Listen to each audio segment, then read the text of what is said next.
नमस्कार दोस्तों, मैं सुनीता कुमारी आपके अपने YouTube चैनल SK हिंदी में आपका स्वागत है। आज हम लोग जानेंगे अष्टछाप के कवि के बारे में और भक्ति संप्रदाय के बारे में। ये हम लोग अष्टछाप के बारे में जानेंगे। अष्टछाप महाप्रभु श्री वल्लभाचार्य जी एवं उनके पुत्र श्री विठलनाथ जी द्वारा स्थापित 8 भक्तिकालीन कवियों का एक समूह था, जिन्होंने अपने विभिन्न पद एवं कीर्तनों के माध्यम से भगवान श्री कृष्ण की विभिन्न लीलाओं का गुणगान किया।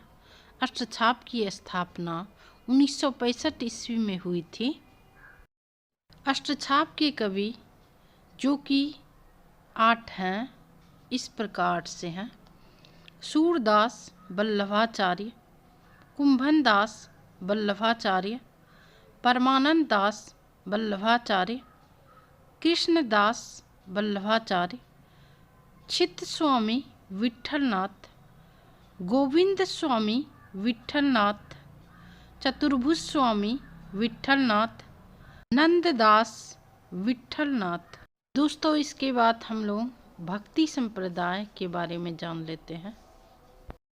भक्ति संप्रदाय श्री संप्रदाय रामानुज, स्नक संप्रदाय निम्बार्क, रुद्र संप्रदाय विष्णु स्वामी, ब्रह्म संप्रदाय राम माधवाचार्य, रामावत संप्रदाय रामानंद, विष्णुई संप्रदाय जम्बनाथ, उदासी संप्रदाय श्रीचंद, स्मार्ट संप्रदाय शंकराचार्य, राधा वल्लभी संप्रदाय हित हरिवंश, हरिदासी सखी संप्रदाय स्वामी हरिदास, चैतन्य या गौरीय संप्रदाय चैतन्य महाप्रभु, दास भाव भक्ति या शरणागति परक भक्ति रामानुजाचार्य, पुष्टि मार्ग वल्लभाचार्य।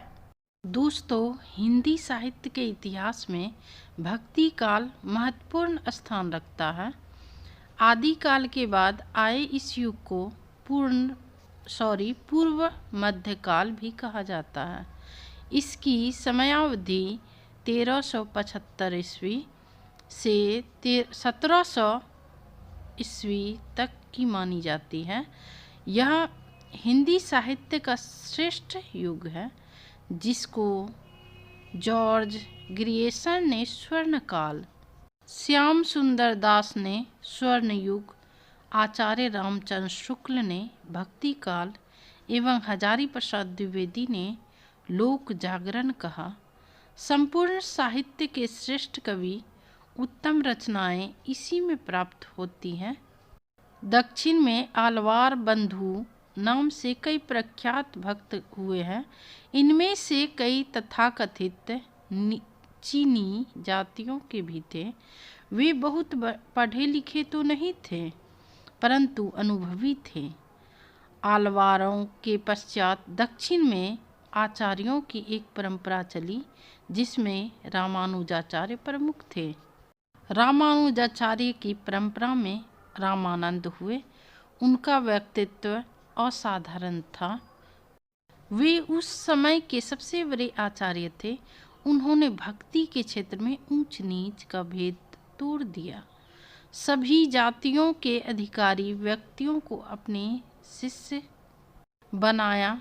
उसका समय का जो सूत्र है वो इस प्रकार है: जाति पाति पूछे नहीं कोई, हरि को भजे सो हरि का होई। रामानंद ने विष्णु के अवतार राम की उपासना पर बल दिया।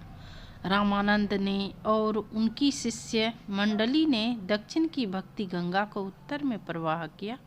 समस्त उत्तर भारत इस पुण्य प्रवाह में बहने लगा। भारत भर में उस समय पहुँचे हुए संत और महात्मा भक्तों का आविर्भाव हुआ। महाप्रभु वल्लभाचार्य ने पुष्टि मार्ग की स्थापना की और विष्णु के कृष्णावतार की उपासना करने का प्रचार किया। उनके द्वारा जिस लीला गान का उपदेश हुआ उसने देश भर को प्रभावित किया। अष्टछाप के सुप्रसिद्ध कवियों ने उनके उपदेशों को मधुर कविता में प्रतिबिंबित किया।